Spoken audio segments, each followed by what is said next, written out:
Hola hermanos y bienvenidos al tiempo de estudio bíblico de la Iglesia Bíblica Bautista El Camino de Santiago, Chile.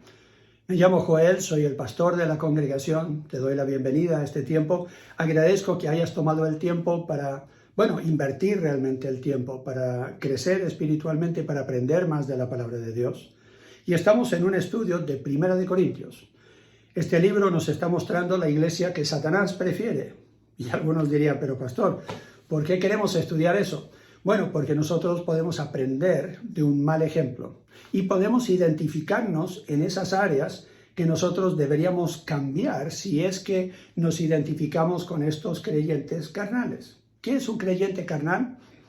Es un creyente que se deja llevar por sus emociones, o sea, por su carne, sus preferencias, quizás una tradición religiosa, se deja llevar también por sus 5 sentidos, o sea, son sensuales. Se dejan llevar simplemente por la carne y no por el espíritu. Y ya hemos visto bastante en los primeros 11 capítulos de este libro. Voy a resumir rápidamente para que no se les olvide lo que ya hemos aprendido. Número 1, una iglesia carnal tiene miembros que crean divisiones y contiendas por puntos o cosas que realmente no valen la pena pelearlas, pero ellos peleaban. Número 2, no pueden digerir bien la palabra de Dios. Digieren solamente las cosas livianas, fáciles de entender, pero no pueden seguir creciendo y madurando porque no pueden masticar las cosas más sólidas de la palabra de Dios. Número 3, edifican su vida cristiana, pero solo para aparentar. Están edificando con madera, heno y hojarasca, cosas que se van a quemar fácilmente en el juicio de Dios. Y no están tomando el tiempo realmente para minar y trabajar las cosas más duraderas en su vida. Número 4, son sensuales, no son santos. No se dejan llevar por el espíritu, sino más bien se dejan llevar por sus deseos carnales y por sus sentimientos. Número 5, se creen sabios, pero es una sabiduría más bien de este mundo. No es una sabiduría que proviene de la palabra de Dios o de Dios mismo. Número 6, juzgan a otros, pero no disciernen bien entre el bien y el mal. Entonces demuestran que están juzgando cosas que no se debería juzgar, que nosotros no podemos juzgar, como el corazón de otra persona, lo que realmente es la motivación de su corazón. Pero tampoco están ellos juzgando su propio comportamiento, el fruto de sus vidas, lo que sí se debería juzgar. Número 7, no reciben corrección bien de otros. No se dejan corregir, simplemente insisten de que ellos tienen la razón. Número 8, confían más en el mundo y a tribunales y a juicio en el mundo. Prefieren eso a que la iglesia misma resuelva los problemas dentro de la congregación. Número 9, no saben convivir en su propia familia, en su matrimonio, con sus hijos. Número 10, están inflados con su mucho conocimiento de Biblia, pero dejan de lado el amor. O sea, no toman en cuenta a otros para amarlos y realmente suplir las necesidades de otros. Número 11, celebran su libertad en Cristo sin tomar en cuenta a otros. Otra vez, una falta de amor, al decir, yo tengo la libertad de hacer estas cosas. Pero Pablo dice, algunas de ellas no convienen y no edifican.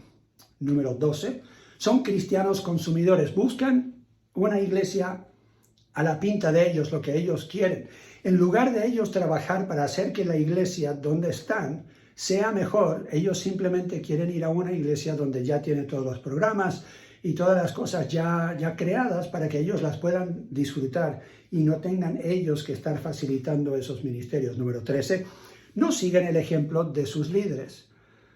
Tienen a muchos predicadores, quizás en internet, que sean sus favoritos y les gusta escuchar prédicas y todo, pero no están dispuestos a seguir el ejemplo de líderes que están en su propia iglesia y más bien encuentran todos los errores en sus líderes. Número 14, no aprenden de los errores de otras personas, tanto personajes en la Biblia como también nosotros mismos cuando cometemos errores. Número 15, no se someten a autoridad. Esto lo vimos la semana pasada. Todos estamos bajo alguna autoridad. Y hoy día, en el mundo, nadie quiere someterse a nadie. Ni a las autoridades que están en el mundo, ni al gobierno, ni ni a las fuerzas públicas. Nadie quiere obedecer ninguna regla, norma, simplemente dicen que quieren ser libres. Y eso lo vemos en los niños que no obedecen a los padres, vemos a las esposas que no se someten a sus esposos, como dice la Biblia, vemos que los hombres, sus esposos, no se someten a Cristo, vemos que los miembros de iglesia no se someten a los pastores, vemos que los pastores en muchos casos no siguen a Cristo, no se someten a lo que dice la palabra de Dios. Entonces tenemos una rebelión constante en muchas iglesias que demuestran la carnalidad de esas iglesias. Ahora, número 16 es la que vamos a ver hoy en 1 Corintios, capítulo 11. 1 Corintios, capítulo 11. Y la clave se encuentra en el versículo 27. Vamos a leer ese versículo 27 y después vamos a volver al 17 y hacer un estudio versículo por versículo. Dice aquí el apóstol Pablo: de manera que cualquiera que comiere este pan o bebiere esta copa del Señor indignamente, será culpado del cuerpo y de la sangre del Señor. Palabras fuertes. ¿Te gustaría que te culpara Dios de la muerte de Cristo Jesús? Que fueras nombrado entre los que crucificaron al Señor Jesucristo. Esto es fuerte, esto es serio. Dios aquí no está exagerando. Entonces, ¿a quién está hablando? Está hablando a personas que estaban participando en la cena del Señor, pero estaban participando en una forma indigna. ¿Qué significa esa palabra indignamente? Literalmente significa ser irreverente. O sea, los creyentes carnales son irreverentes.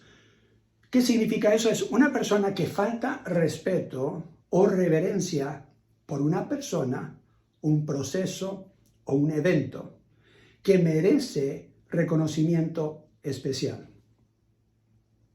La Cena del Señor es una conmemoración importante de la muerte de Cristo. Si no fuera por la muerte de Cristo, no tendríamos nosotros el regalo de la salvación.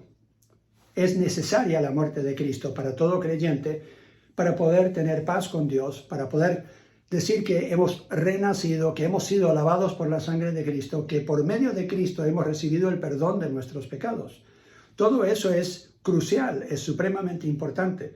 Así que no hay una conmemoración quizás más importante para la iglesia que la Cena del Señor, porque estamos recordando la muerte de Cristo y estamos también anunciándola, dice este pasaje, hasta que Él venga.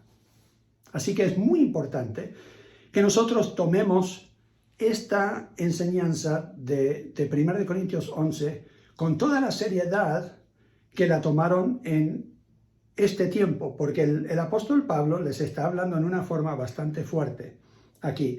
Eran irreverentes y deberíamos asegurarnos nosotros que no lo somos. ¿Qué significa entonces indignamente? Bueno, aquí lo tenemos en el versículo 17 en adelante. Describe el comportamiento de ellos que hacía que ellos fueran irreverentes en su comportamiento en la Cena del Señor. Versículo 17, pero al anunciaros esto que sigue, no os alabo, porque no os congregáis para lo mejor, sino para lo peor. O sea, no tenían en mente algo bueno, no tenían en mente algo para mejorar la vida de otros o para mejorar la vida en comunidad. Simplemente les daba lo mismo lo que sucedía. Ellos estaban pensando solo en ellos mismos y estaban sembrando la desunión, estaban sembrando la división, que es lo que vemos en versículos 18 y 19.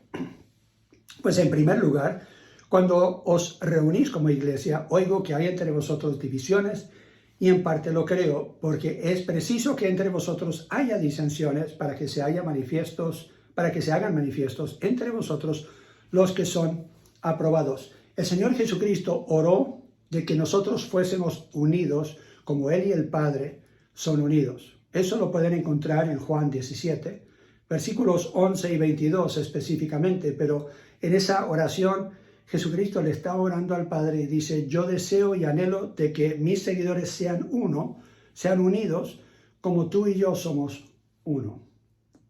Y a la iglesia de Corinto no le importaba. Y es por eso vemos que ellos tenían divisiones, o sea, contiendas, versículo 18, contiendas no resueltas. Yo creo que uno de los problemas más graves que tenemos en la iglesia hoy día es diferencias entre hermanos que no se resuelven. Porque muy pocos de ellos siguen las instrucciones de Jesús en Mateo 18. Si alguien peca contra ti o hay una diferencia entre ustedes dos, deberías ir y hablar con ellos solo. Si no lo puedes arreglar, lleva algunos testigos. Si no lo puedes arreglar con los testigos, entonces llévalo a la iglesia. Así de serio es para Dios que nosotros nos reconciliemos y andemos en unión unos con otros.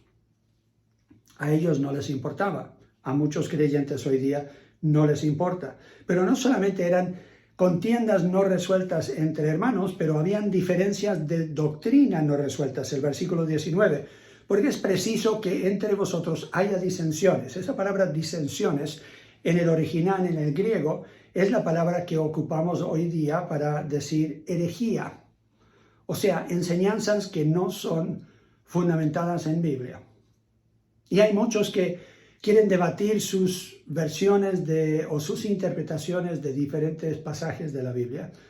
Y eso crea división y contienda cuando deberíamos estar enfocados en lo que Dios realmente ha dicho. No lo que dice este pastor o este otro pastor, o lo que dicen estos filósofos o lo que dicen estos otros. Y parece que ellos se estaban dejando llevar por las filosofías de ese tiempo y los argumentos que eran comunes en ese tiempo. En cuanto a diferentes filosofías y quién creía en qué cosa, y tratando de aplicar la palabra de Dios a algunas de esas filosofías griegas. La falta de unidad también se ve en los versículos 21 en adelante. Dice, porque al comer cada uno se adelanta a tomar su propia cena, y uno tiene hambre y otro se embriaga. Pues ¿qué? ¿No tenéis casas en que comáis y bebáis, o menospreciáis la iglesia de Dios y avergonzáis a los que no tienen nada? ¿Qué os diré? ¿Os alabaré? En esto no os alabo. ¿Se pueden imaginar? Ponen las mesas, lo llaman un ágape, o sea, una cena de amor, pero llegan algunos hermanos que tienen más que suficiente comida, pero no la comparten. Y llegan algunos que no tienen casi qué comer y pasan vergüenza, porque nadie les comparte y ellos no tienen qué compartir. Pablo está diciendo, han perdido completamente en mente, no tienen lo que realmente significa esta cena y este tiempo juntos como iglesia. Es una falta de consideración para los hermanos. No les importa la condición en la que se encuentran otros, ni siquiera siguen los buenos modales de compartir. Ustedes no tienen casas donde podrían comer, entonces traigan lo que tienen para compartirlo, no para que solo ustedes y su familia lo tengan en su mesa. Les voy a ser honesto, como pastor, esto ha sido un poco difícil para mí enseñárselos. Wendy y yo hemos intentado en más de una cena, traigan algo para compartir. ¿Y qué hacen? Me traen un plato a mí. Esa no es la idea. La idea es que traigan para ustedes, para su familia, pero también que traigan para por lo menos una familia más. Hagan más de lo necesario, pónganlo en una mesa para que todos podamos compartirlo. Si es tu receta favorita y tus hijos van a querer comer solo de eso, entonces que lo coman en casa. Trae las cosas a la cena del Señor para compartirlo con otros, como si todos fuéramos de tu familia, porque lo somos. Pero es algo que simplemente no les ha entrado. Y la excusa que usan, que es, yo creo, un argumento que viene de Satanás mismo, pastor, esa es cultura gringa, no es cultura chilena. A mí no me importa si sea cultura gringa, chilena, japonesa, lo que sea, es lo que la Biblia enseña. Debería ser cultura de iglesia, donde sea que esté esa iglesia. ¿Por qué? Porque el apóstol Pablo lo dice. Deberías tener en mente al que está sentado a tu lado y comparte lo que tienes en tu plato con ellos. Ese debería ser la demostración de amor para la congregación. La falta de unidad también se ve en que no todos entienden el significado de la cena del Señor. O sea, el apóstol Pablo les tiene que recordar lo que dijo el Señor Jesús y lo que él recibió de él cuando él dice en el versículo 23. Porque yo recibí del Señor lo que también os he enseñado, que el Señor Jesús la noche que fue entregado tomó pan y habiendo dado gracias, lo partió y dijo, tomad, comed, este es mi cuerpo que por vosotros es partido, haced esto en memoria de mí. Asimismo tomó también la copa, después de haber cenado, diciendo, Esta copa es el nuevo pacto en mi sangre. Haced esto todas las veces que la bebierais en memoria de mí. Así pues, todas las veces que comierais este pan y bebierais esta copa, la muerte del Señor anunciáis hasta que Él venga. ¿Qué debería ser el enfoque en la cena del Señor? Debería ser el Señor Jesucristo. Su muerte, su sacrificio por nosotros, que hace posible que nosotros tengamos la salvación. Deberíamos estar agradecidos a Él. El enfoque debería ser Él. Deberíamos estar en comunión unos con otros porque todos hemos experimentado esa misma gracia y ese mismo amor. Y como hemos experimentado ese amor y ese perdón, deberíamos nosotros amarnos y perdonarnos con ese mismo amor. Esa es la idea de la cena del Señor. Y los que no lo entienden es porque son irreverentes, porque no toman con seriedad lo que Dios toma con seriedad. Su falta de discernimiento lo demuestra aquí en los versículos 27 y 28. De manera que cualquiera que comiere este pan o bebiere esta copa del Señor indignamente, será culpado del cuerpo y de la sangre del Señor. Por tanto, pruébese cada uno a sí mismo y coma así del pan y beba de la copa. Ellos no estaban tomando el tiempo para ver realmente la condición de su corazón, para discernir bien la condición en la que ellos se encontraban y si su comportamiento era apropiado o no. Es importante saber cómo deberíamos nosotros evaluarnos a nosotros mismos. Versículos 31 y 32. Si pues nos examinásemos a nosotros mismos, no seríamos juzgados. Mas siendo juzgados, somos castigados por el Señor para que no seamos condenados con el mundo. O sea, el apóstol dice, ustedes a veces se parecen al mundo y para que el mundo sepa que ustedes no son del mundo, Dios entra y los castiga. Alguno dirá, pero pastor, eso es muy fuerte. Sí, es fuerte. Y yo no sería tu pastor, no sería tu amigo, no estaría demostrando mucho amor por ti si no te avisara lo que el apóstol Pablo le avisa a esta iglesia, que es una falla muy seria. Ahora, les quiero recordar, yo no tengo a nadie específicamente en mente cuando enseño esto, pero lo que yo sé es que más de uno en la congregación ha dicho, no, pastor, entonces yo no participo de la cena. Esa no es la idea, entiéndame. No es la idea que no participes, la idea es que te examines, pidas perdón, vayas a la persona ofendida o con quien no te llevas bien y asegura que hay unidad y hay perdón entre ellos y tú para que puedas participar de la cena. Si no, simplemente estás usando la excusa de tu carnalidad para no arriesgarte y no participar de la cena. Esa nunca fue la idea de escribir estas palabras, estos versículos. Fue la idea de que ellos corrigiesen lo que faltaba en ellos, que se arrepintieran de sus pecados, para poder ellos lograr esa unidad y así, con una conciencia limpia, participar de la cena del Señor, o sea, participar dignamente, en reverencia, en respeto a Dios. Dios había juzgado a su pueblo. Lo vemos en Hebreos capítulo 12, la Biblia dice que Dios es un fuego consumidor, deberíamos tener reverencia y temor en su presencia y que a todo hijo que Él recibe, Él azota y Él corrige a cada hijo que Él ama. Aquí en versículos 29 y 30 nos devolvemos a esos versículos. Dice el apóstol Pablo, porque el que come y bebe indignamente, sin discernir el cuerpo del Señor, juicio come y bebe para sí.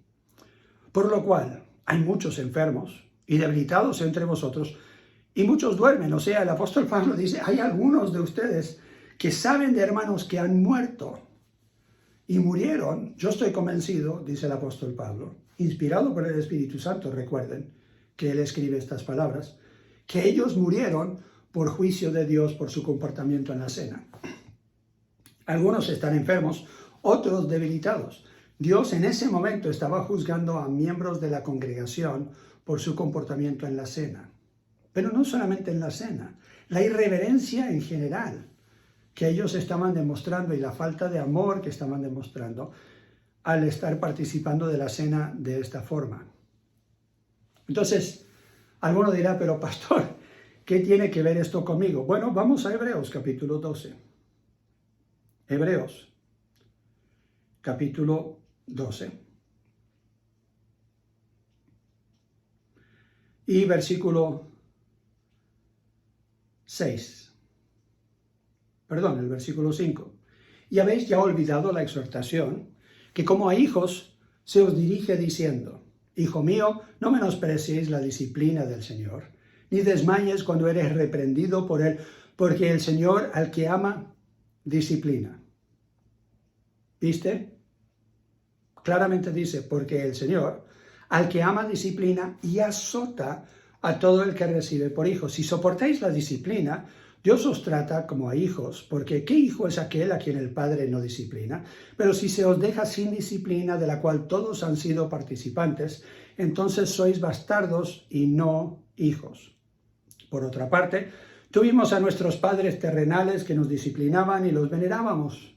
¿Por qué no obedeceremos mucho más o mucho mejor al Padre de los Espíritus y viviremos? Y aquellos ciertamente por pocos días nos disciplinaban, como a ellos les parecía, pero para lo que nos es provechoso, para que participemos de su santidad. ¿Por qué nos corrige Dios?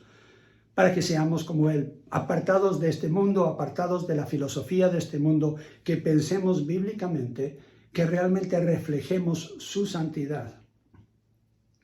Versículo 11.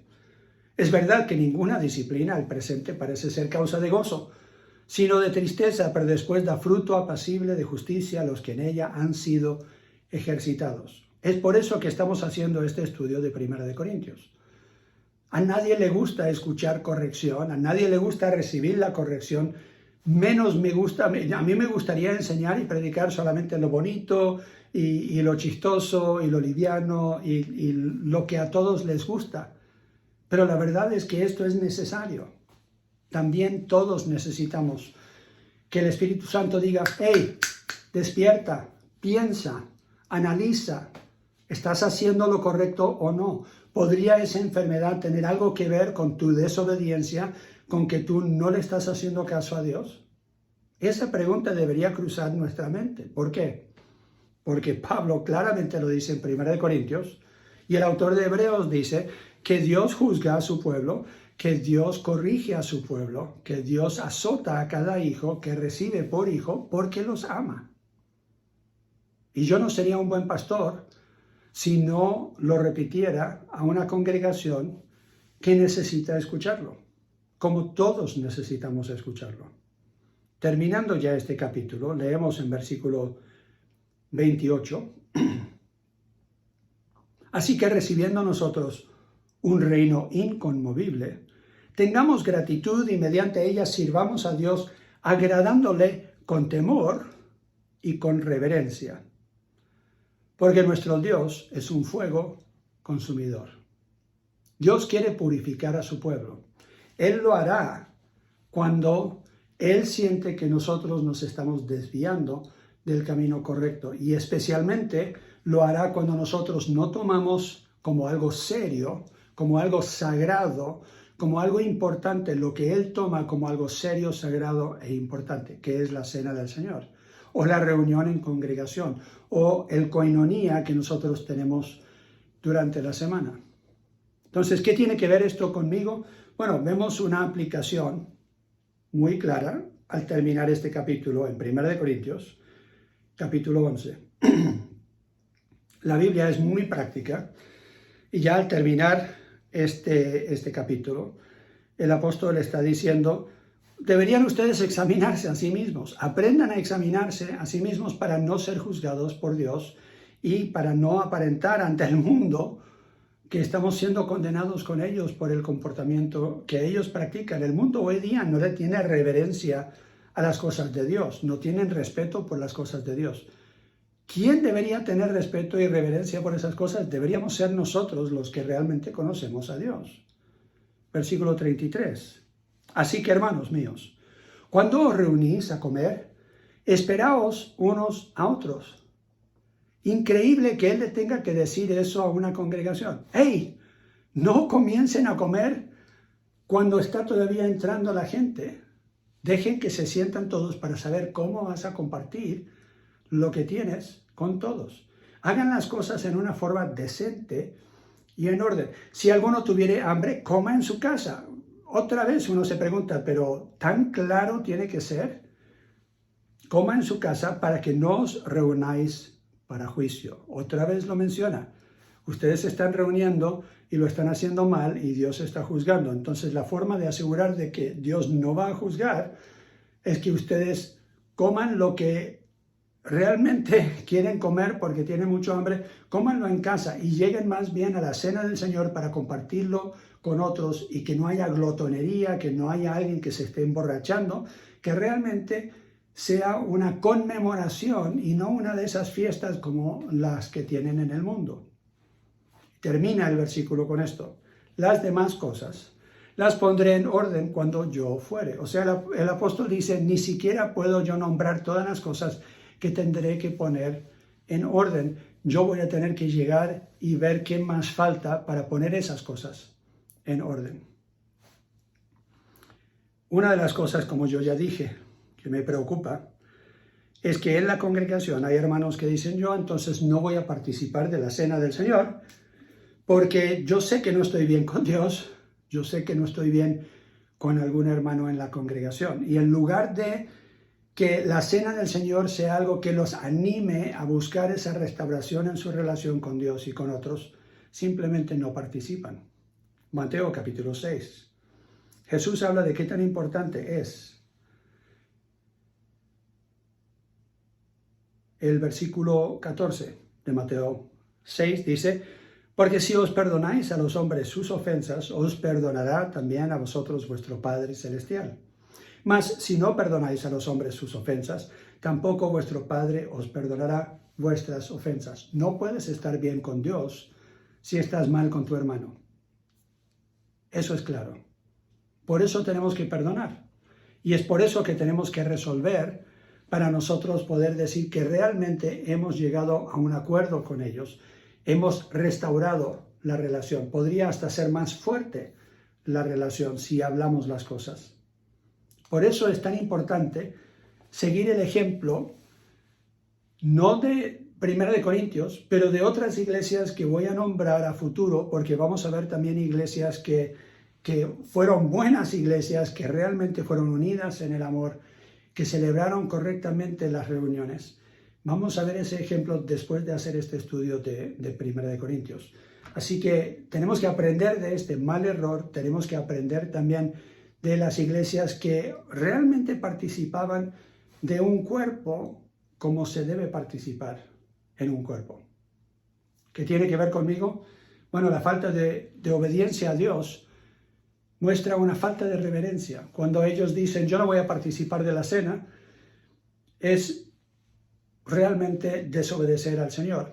Y muestra temor de las consecuencias de tomar la cena indignamente, pero muestra también una soberbia porque no se quieren someter a Dios y pedir perdón del hermano y pedir perdón de Dios por no haber restaurado esa relación mucho tiempo antes. Entonces, ¿qué podemos aprender de esta iglesia? Yo creo que deberíamos ser más reverentes en algunas de nuestras reuniones. Yo sé que deberíamos disfrutar como familia, deberíamos nosotros tener un tiempo en familia, cuando cenamos juntos, cuando tenemos asados juntos, cuando participamos de diferentes eventos en la iglesia, cuando celebramos la alabanza al Señor, todo eso.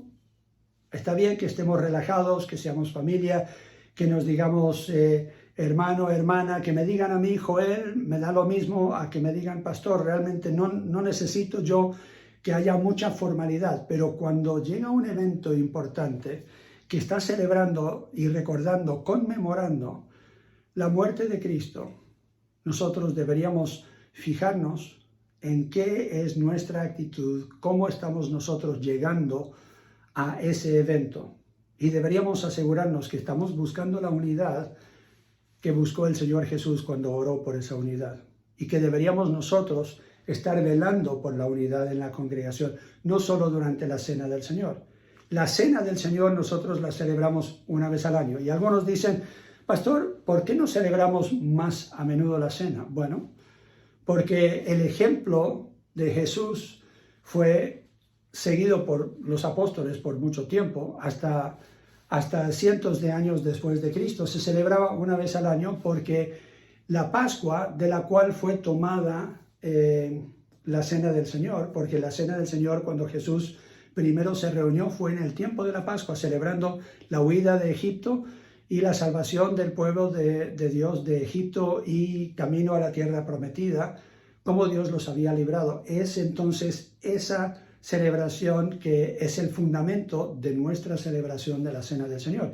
Y ellos lo celebraban una vez al año. Uno de los problemas que tenemos en iglesias en que se celebra muy a menudo la Cena del Señor es que aún más hay una falta de reverencia. Porque viene a ser todos los domingos o cada otro domingo o cada mes que se celebra y ya es como cualquier otro elemento del culto y no es algo solemne, no es algo importante, no es algo que conmemora en el tiempo del calendario cuando Cristo murió, no está conmemorando su muerte, sino más bien la gente está diciendo ya, llegó la copa, llegó el pan, hagamos esto porque yo quiero ir a cenar o yo quiero ir a hacer esto, aquello y lo otro, y tienen ya planes y no le están dando la importancia. Por eso nosotros tenemos una reunión dedicada solo a la Cena del Señor. Yo enseño sobre ese tema, nos sentamos y comemos un ágape, una cena de amor, juntos compartimos la comida que hemos traído y después tenemos la copa y el pan. Y es por eso que lo hacemos de esa forma. Espero que entiendan que lo que estamos buscando es ser bíblicos, no seguir tradiciones de seres humanos, no hacerlo como otros lo han hecho en sus iglesias. Queremos ser bíblicos en lo que nosotros hacemos y seguir el ejemplo de Jesús y los apóstoles, en practicar lo que el Señor Jesús les enseñó. Seamos reverentes cuando debemos serlo y busquemos la unidad de la congregación en todo momento. El Señor les bendiga.